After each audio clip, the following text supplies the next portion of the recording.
Hi, my name is Michael Golden. I'm the Scoutmaster of Troop 31 Los Altos, and I want to do a pack shakedown video to talk about what you need for a car camping trip and what you should bring along. The first thing you need to get ready is a packing list. You can find this on Troop Web Host. So what should your stuff go into? You can either put it into a duffel bag. You can get these big Cordura duffel bags. Works pretty well. Or I recommend even more, a backpacking backpack. 60 to 70 liters should be fine. It'll probably be smaller for a smaller scout, maybe a little bit bigger for a bigger scout. This is recommended because you can use this for car camping and for backpacking trips, so you just need one bag. In addition, for car camping, I recommend you bring a small day pack for carrying your stuff around camp. Water bottles,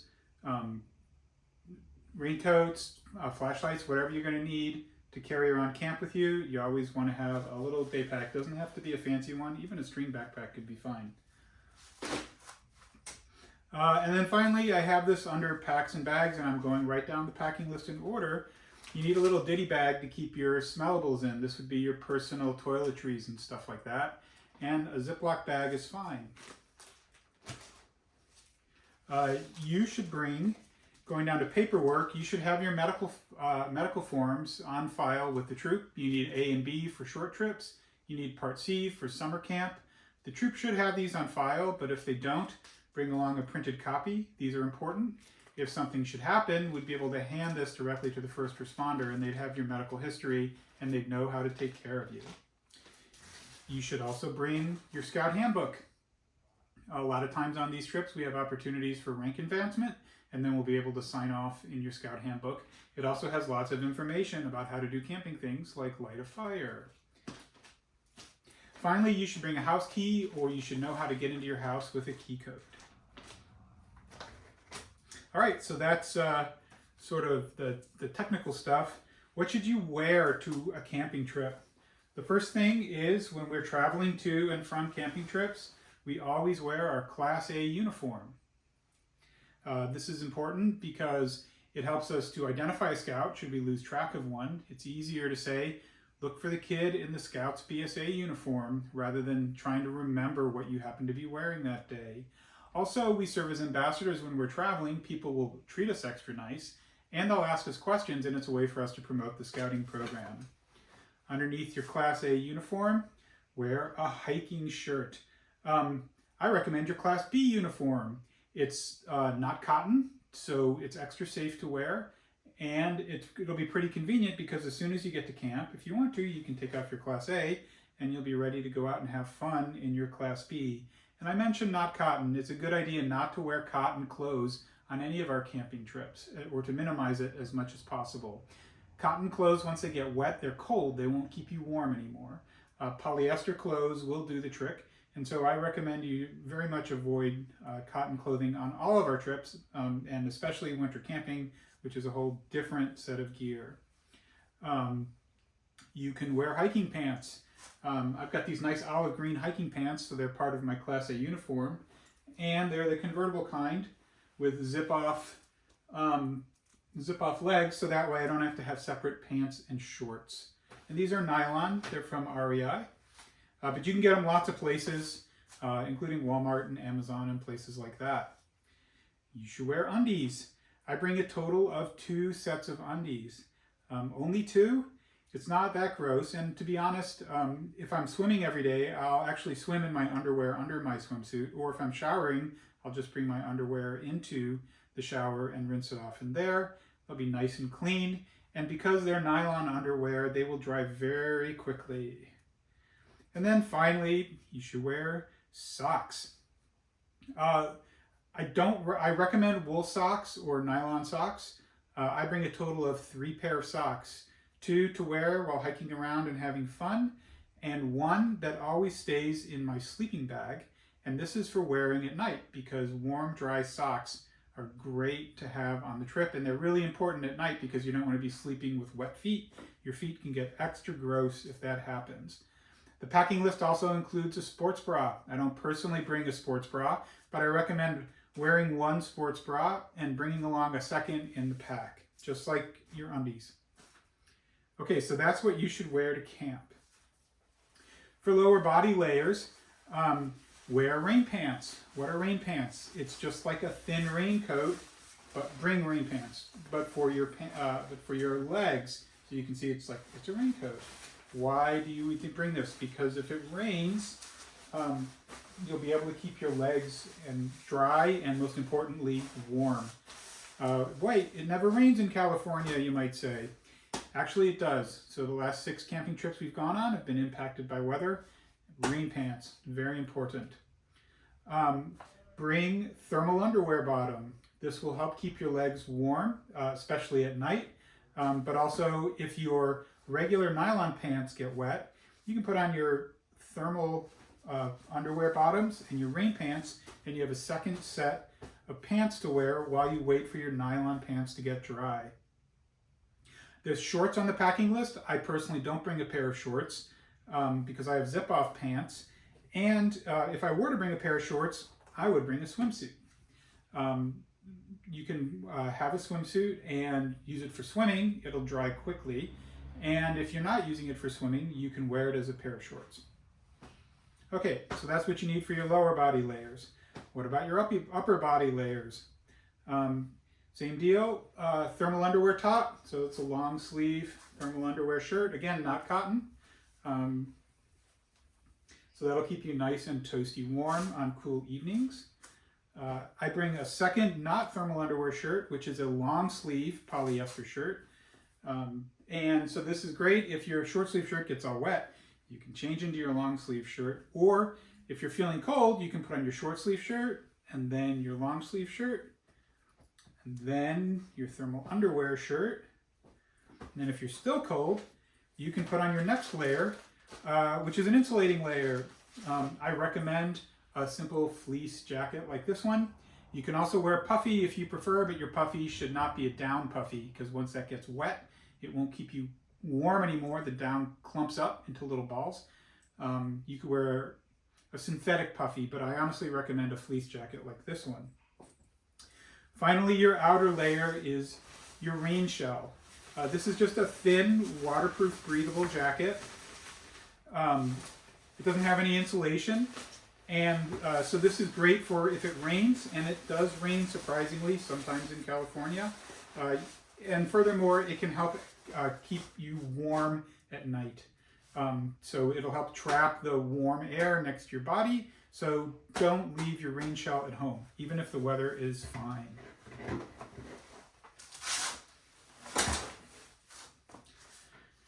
So some of this stuff it can be a little bit expensive, like the rain shell and the rain jacket. You don't have to get a fancy one at REI. You can get a good quality rain gear at goodish quality rain gear at Walmart or on Amazon.com. Another strategy that I personally used with my Scouts was to buy them rain shell and rain pants that were much too big. I bought my son an adult medium rain jacket when he was about 12, and it took him about 6 years to grow into it, but it's okay if your rain jacket is a little too big. So that can be a good way to go. Okay, so that's your lower body, your upper body. What about your head, neck, and hands? Bring a beanie to keep your head warm at night, especially when you're sleeping. A lot of times Scouts will complain about being cold at night. The only thing sticking out of their sleeping bag will be their head, so cover it up. I recommend bringing a sun hat. A lot of Scouts will bring a baseball hat. I prefer a big wide-brimmed hat like this. Bucket hat also works. But something to protect yourself from the sun. Sometimes we're out in the sun all day for several days and you really need to protect yourself. I bring these thin gloves. I find them convenient at night. Actually, to be honest, I rarely wear these, but when I do need them, I'm happy to have them. And finally, a mosquito head net. You know your own tolerance for mosquitoes, so if you really hate mosquitoes, get a little head net to wear over your head. It'll make you happy. If mosquitoes don't bother you and you don't mind them, you don't need to bring this.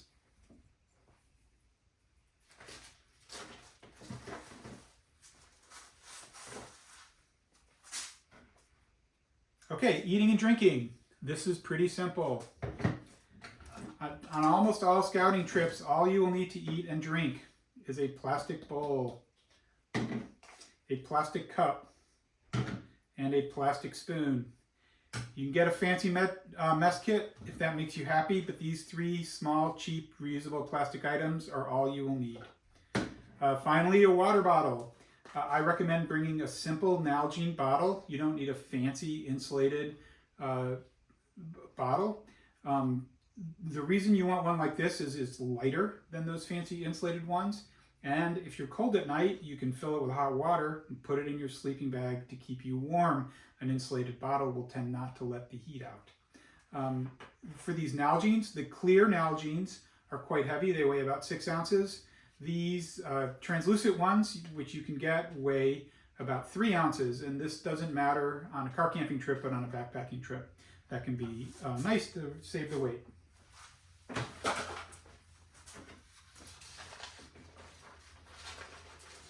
Okay, a sleeping bag. This is an investment. You want a good backpacking sleeping bag rated to about 20 degrees. I've got a bag here. You can see it packs down pretty small, but it proofs up. You want a mummy bag, so with a little hood on it. And you saw that I had it packed up, and that's correct for traveling. But when you store this guy, you don't store its stuff in its stuff sack. You store it loose.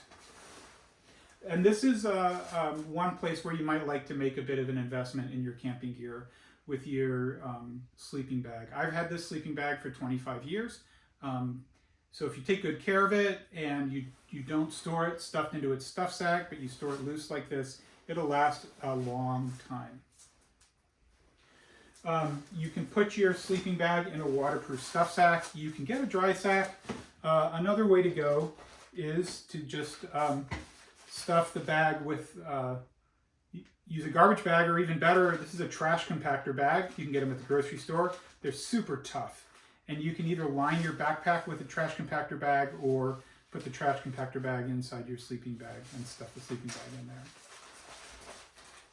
Okay, and then finally, sleeping clothes. This is, I actually just use my long johns for sleeping, but some people like sleeping clothes. You can, this is where you might want to bring some cotton because it's comfortable. Just a t-shirt and some shorts, perfect for sleeping. Okay, that's all your clothes. So what's left is just a little bit of stuff.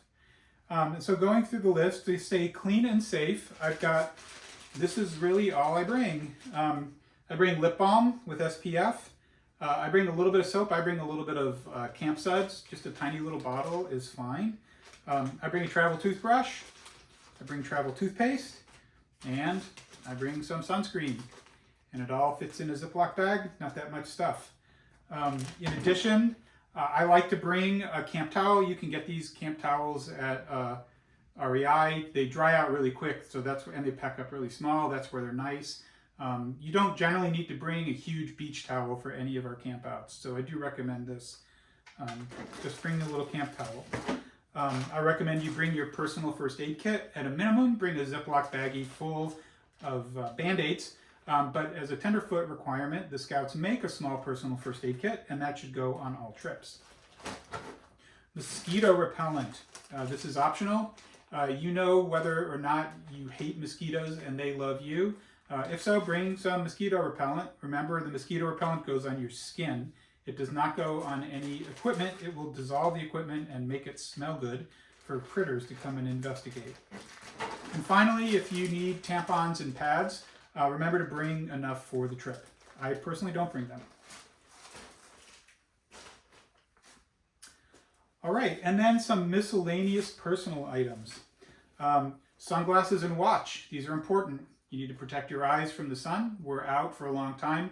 Some of the Scouts won't wear their sunglasses, but send them along because they don't want to wear them until all of a sudden the sun is low in the sky and there's a lot of glare and they really wish they had them. Also a watch. Everyone should bring a watch. The scouting trips have schedules and we need to be places on time. We need to wake up on time in order to get where we're going. And finally, there's a safety issue. You need to know what time of day it is so you don't get caught out after dark. And last, there's some various other personal items listed on here, and it looks like a long list, but it's actually not that much stuff. It all fits in a Ziploc bag. So bring a whistle on your hiking. If you're lost, you can blow this whistle 3 times and people will hear you from a long way away. A piece of nylon paracord. This is just basically tough string. Again, you can buy this at any outdoor store or at Amazon. It's great for making a clothesline. It's great for fixing stuff. It's great for making camp gadgets. It's great for practicing knot tying. Super useful. Oh, you can hang your food as well and protect it from critters. A pocket knife. Scouts love pocket knives. I personally bring a tiny multi-tool, which has a blade about this long. Scouts will bring lots of pocket knives. There's no way to stop them. But a pocket knife, and especially a multi-tool, is very convenient to have. Matches and or a lighter for lighting stoves, for lighting fires. Scouts love fire. Bring a flashlight or even preferably a headlamp.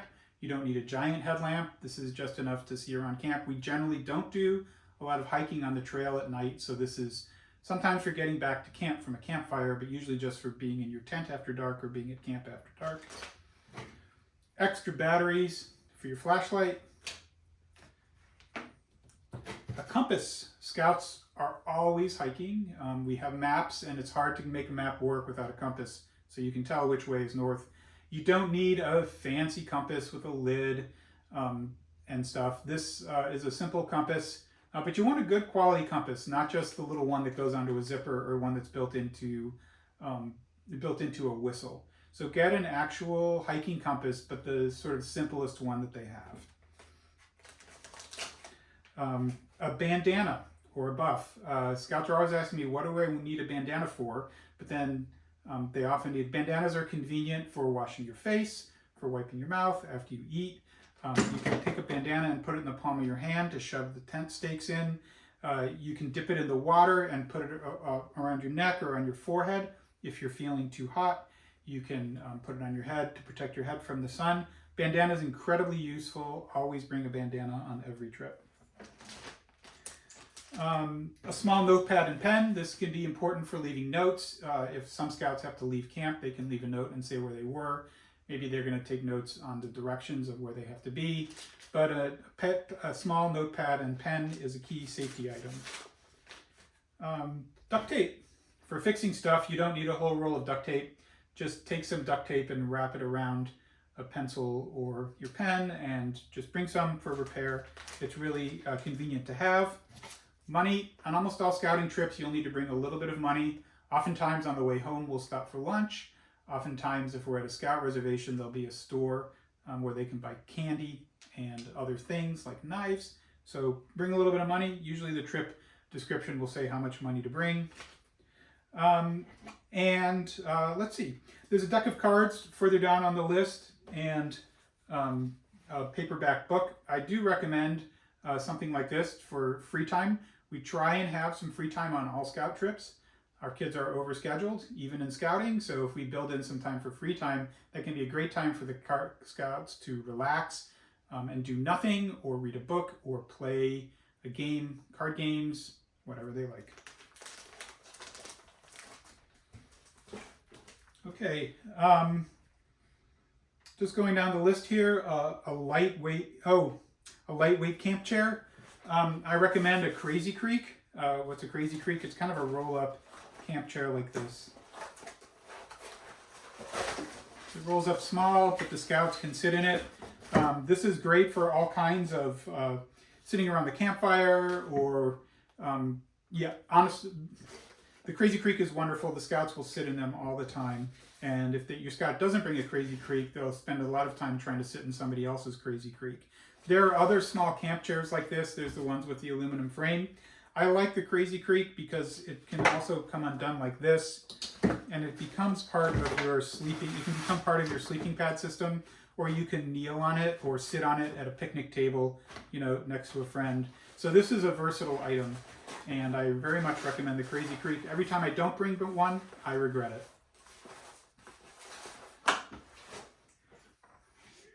Camp shoes. So I forgot to mention footwear as I went through the list.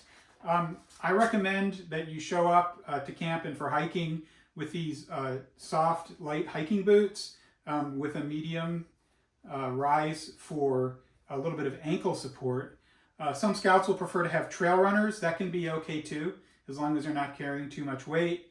Even regular tennis shoes can be okay for almost all trips, but for big hiking trips, I do recommend this kind of soft hiking boot or trail runners. For around camp, you know, your feet can get hot and sweaty, or maybe for your boots got wet. It can be convenient to have a pair of camp shoes. That could also be another pair of lightweight running shoes, or Crocs actually work really well. You need to get the Crocs with the back strap, because some of the scout camps like Philmont require a closed-toed shoe and a back strap, and then you're all set. So Crocs could be a good way to go. The last thing I forgot to mention under sleeping gear is a sleeping pad. I recommend a closed cell foam sleeping pad like this one for scouts. So this this is a Z-Rest made by the Thermarest company. It just unfolds like this. It's actually lighter than the self-inflating pads like the Thermarests you may see behind me. And it cannot pop. And it's also useful if the scouts want to lie around on the dirt with their sleeping pad, then they may. It won't pop. It's very rugged. Basically, this thing is indestructible. So I very much recommend a Z-Rest for the scouts. So that's everything. And just to give you a notion of how big this stuff is, all this personal gear.